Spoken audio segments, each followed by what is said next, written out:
What's the most awkward thing that's happened at a sleepover? We've all had sleepovers at least once in our life, right? How did it go for you? Was it hilarious, strange, awkward, or just a normal fun night? Well, there have been numerous terribly awkward encounters for the Redditors at least. Are you curious to know what those are? Let's read some of these instances then. These Reddit experiences might make you heave a sigh of relief to know that you have had a very normal life. These stories we're about to tell you are filled with strange, awkward, and cringe situations you don't ever want to put yourselves in. So, let's begin. I was about 10, sleeping over with a group of pals, including my buddy's little brother, who was around 6. We finished up a few rousing games of Donkey Kong 64 and Hydro Thunder, and all went to bed. Woke up to find the little brother standing ominously above me, butt-ass naked, except for a pair of Christmas-themed tube socks on his hands and arms, and peeing into my half-open sleeping bag. No more sleepovers at Ryan's house.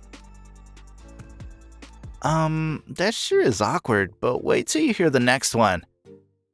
Camping in the backyard with some friends when I had to pee super bad. I couldn't find the zipper to the tent to get out, and I was about to burst, so I ended up trying to pee through the mesh window. I don't know why. Well, peeing through the mesh window doesn't work very well, especially with terrible 9-year-old aim, and I ended up laying a pretty thick layer of atomized urine all over everyone else in the tent. In the morning, it turns out one of my other friends was awake, pretending to be asleep, and saw the whole thing, and told everyone it was me who peed all over everything in the tent.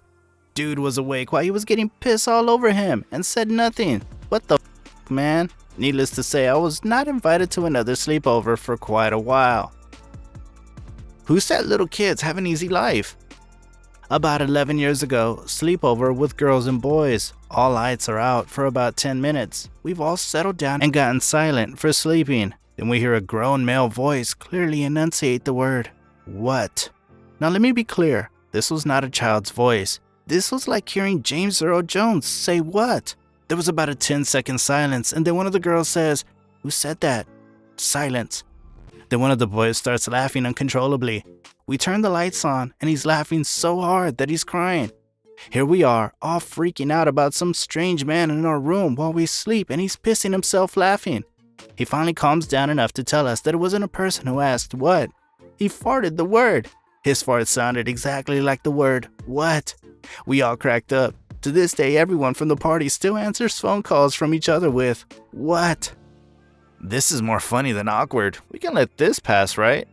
Back when I used to pee the bed in 3rd grade, I fell asleep in my friend's bed during a sleepover at his house. I pissed the bed. It was awkward, and I never stayed the night at his house again. But what was most awkward was that when I woke up, he was sitting in a chair staring at me, waiting for me to wake up. Has something like this happened to you? Let us know in the comments. Let's read what happened at Peter's home next. When I was 12, my friend Peter had a disco-themed birthday party. No, I don't know why, at his house. The party being on a Friday, we all stayed the night. Being preteen boys with limitless cola, we ended up staying up all night and decided to watch the sunrise on his back deck. As we're looking at the majestic, slowly lighting sky, our peaceful moment is shattered by a shrill, screaming voice. Looking at the source of the sound, we see his fat, topless, 50-year-old neighbor lady yelling through her kitchen window that we're degenerate perverts. She was under the impression we were all staring at her. Once the yelling started, we couldn't help it, and that horrible image will forever be burned into my mind. I'm 29 now. We don't want to be in their spot, ever. Took the most wholesomely fulfilling shit in my friend's bathroom, and ended up flooding the bathroom at 2 a.m. The parents had to clean up the entire mess. It was an awkward breakfast the next morning. I cannot even begin to imagine how awkward that breakfast would have been. We better quickly move on to the next one. Oh, my turn to shine. I've always done weird things in my sleep. I still do, but thankfully not as often. I scream. I get up and take a shower. I go in the kitchen and make a sandwich. When I was younger, read elementary age, I used to strip while I was sleeping. I would wake up and my Scooby-Doo nightgown would be underneath my pillow. It was weird. So one night, me and some 10 other girls were spending the night at my best friend's house because it was her birthday. We were having fun, eating cake, watching movies, blah blah blah. We all fell asleep while watching some movie. In the morning, when we all wake up, I'm still half asleep and I get out my sleeping bag and stand up and stretch in front of everyone, but naked. Some 10 to 15 years later, my friends still have not let that one go. Those friends would surely never let this go. When I was 6, I watched Jurassic Park at a friend's house one night. Got so scared I demanded my mom to come pick me up and take me home. So I said I was sick. My mother did not believe me. So I shit my pants in my friend's living room on accident, so she would have to come get me. I didn't really go over to my friend's house that much after that.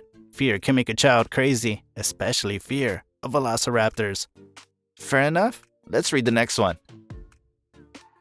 Told the naughtiest stories and secrets we can think of all night. A few days later, found out my older brother had hidden a mini tape recorder in the room and had enough blackmail material to last the rest of my childhood.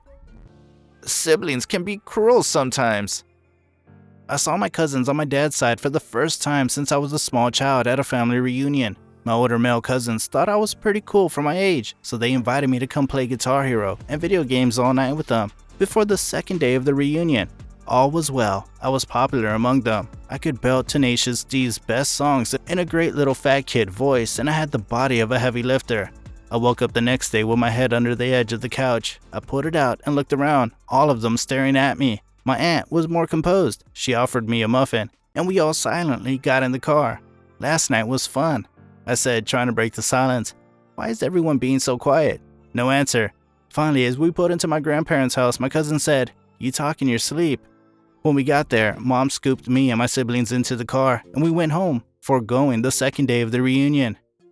Nobody has ever told me what I said, why it was so bad, and to this day, I haven't been invited to a single family function since. In my sleepless nights, my brain burns white hot to know what I did or said. What do you think must have happened? Anyway, let's read a cute sleepover story next. In about grade 7, I had a sleepover with a few friends. One of them started crying when we started watching The Simpsons because he wasn't allowed to watch it at home. We couldn't calm him down for almost an hour. My friend's dog woke me up with his tongue in my mouth. We better forget this. Let's see what a kid named Derek did on a sleepover that he thought was funny. One time, I was over at a friend's house for his 11th birthday. It was myself, the birthday boy, and 3 other guys. We all slept in our sleeping bags in the basement. At around 5 a.m., we all awake to find Jake yelling at the birthday boy, Derek. The reason? Derek thought it was funny to take a piss on Jake's face while he was sleeping, and Jake freaked out. Jake walked out right after that, while the rest of us stayed up and called our parents around 7. I went home around 8, and in that time, Derek was still trying to play it off as funny. Derek lost 4 friends that night. Next story might seem relatable to a few. I was in the 4th grade and sleeping over at my friend's house. I wet his bed and then clogged their toilet with a massive dump. I didn't know what to do, so I shut the lid and ran into the garage to hide. If you think this is awkward, wait till you hear what Steve did. So back in junior high, I had this friend, let's call him Steve. I was over at his house, like I was every weekend. And we had another one of our buddies come over. This kid was unique in one particularly strange manner.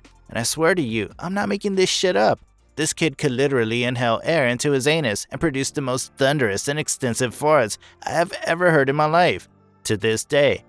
Well, one day we asked him to do it and to sit down next to Steve's dad on the couch and let one rip. However, the imbecile took this as, "Hey, go fart on Steve's dad's head," and he proceeded to do so. I have never witnessed somebody turn from happy to utterly furious so fast in my life. I was absolutely speechless, and Steve and I had to stand there and watch our friend get laid into by Steve's dad. Top 3 most awkward experiences of my life. Have you ever had friends like Steve? So, did you have fun reading these confessions? It sure made us all feel better about our awkward sleepovers too, right? For more such awkward but hilarious confessions and shares, subscribe to this channel and keep watching our videos.